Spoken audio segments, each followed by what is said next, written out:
الله تبارك وتعالى في محكم كتابه الكريم. أعوذ بالله من الشيطان الرجيم. بسم الله الرحمن الرحيم.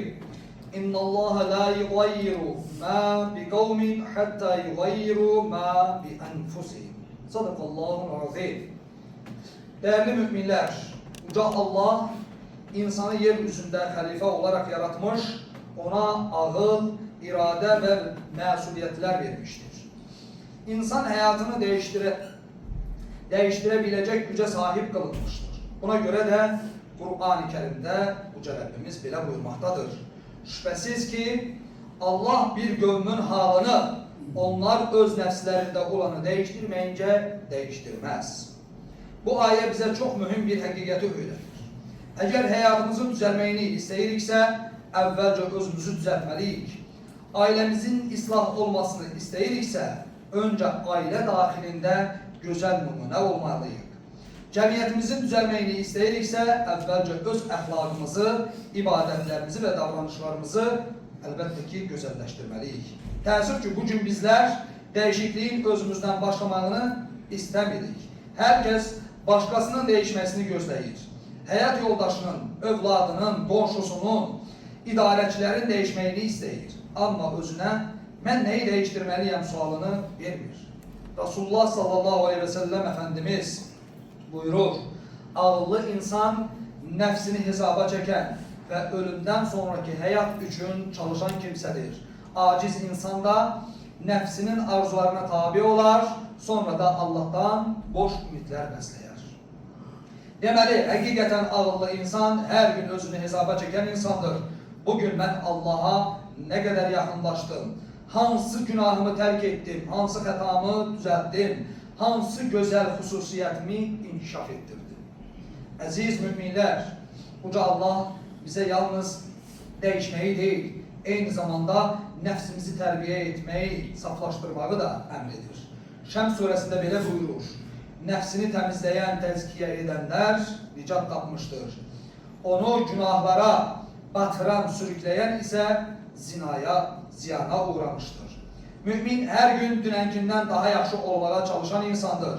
Bugün namazını daha şuurlu kılan, Kur'an-ı Kerim'i daha çok okuyan, daha sabirli, daha merhametli ve daha dürüst olan insandır. Sevgili Peygamberimiz sallallahu aleyhi ve sellem belə buyurur. Müminlerin iman bakımından en kamil olanı, əxlaqı en güzel olanıdır. Elə isə iman yalnız dille deyilen sözden ibaret değildir değerli kardeşler. İman, güzel əxlaq, doğruluk, əmanətə riayət, qul haqqının həssaslığı ve güzel davranışlarla kamilleşer. Əziz kardeşler, cəmiyyətimizin mühim xüsusiyyətlərindən biri de daim başkalarının hayatını müzakirə etmektir. Kimin ne ettiği, necə yaşadığı, hansı xətanı işlediği uzun uzadı danışılır. Ama insan öz kusurlarını görmür. Kur'an-ı Kerim'de bize belə hitap edir. Ey iman getirenler, siz özünüze bakın. Siz doğru yolda olduğunuz müddetçe azgınlığa düşen kimseler size asla zarar verebilmez. Bu ayet başkalarının səhvlərinə əhəmiyyət verməyin demir. Tam əksinə, əvvəlcə öz məsuliyyətlərinizi yerinə yetirin, sonra isə hikmət və gözəl nəsihətlə yaxşılığı əmr edib, pislikdən çəkindirin demək istəyir. Resulullah sallallahu aleyhi ve sellem belə buyurur. İnsanın özünü maraqlandırmayan işləri tərk etməsi onun dininin, İslamının gözəlliyindəndir. Bugün sosyal şəbəkələrdə, çayxanalarda ve müxtəlif məclislərdə saatlarla başkalarının həyatları müzakirə edirik. Bəs öz qüsurlarımız haqqında neçə dəqiqə düşünürük. Həzrəti Ömər radiyallahu anh belə buyurur. Hesaba çəkilməzdən əvvəl özünüzü hesaba çəkin. Değerli müminlər, unutmayaq ki, qiyamət günündə hər kəs yalnız öz əməlindən sorğu-sual olunacaqdır. Heç kim başkasının günahını daşımayacaq, heç kim başkasının əməli ilə nicat da tapmayacaqdır. Uca Allah belə buyurur. Heç kim, hiçbir günahkar başkasının günah yükünü yüklənməz, daşımaz. Başka bir ayet kerimede ise Uca Rabbimiz yine belə buyurur. İnsan için yalnız çalıştığının emeğinin karşılığı vardır. Budur ilahi adalet. Allah hiç kimə zülm etmez, dediğimiz her sözün, ettiğimiz her davranışın, işlediğimiz her yaxşılığın ve her pisliğin mütləq karşımıza çıkacağını bilməliyik.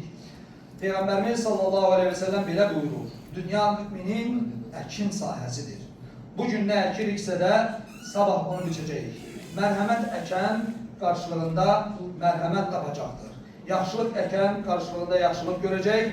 Zülm əkənlər isə etdiyi zülmün hesabını ən zərrəsinə qədər verəcəkdir.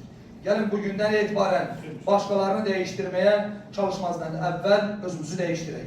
Çünkü değişen fərd ailəni değiştirer, değişen aile ise cəmiyyəti değiştirer. Ələ innə əhsənul kəlam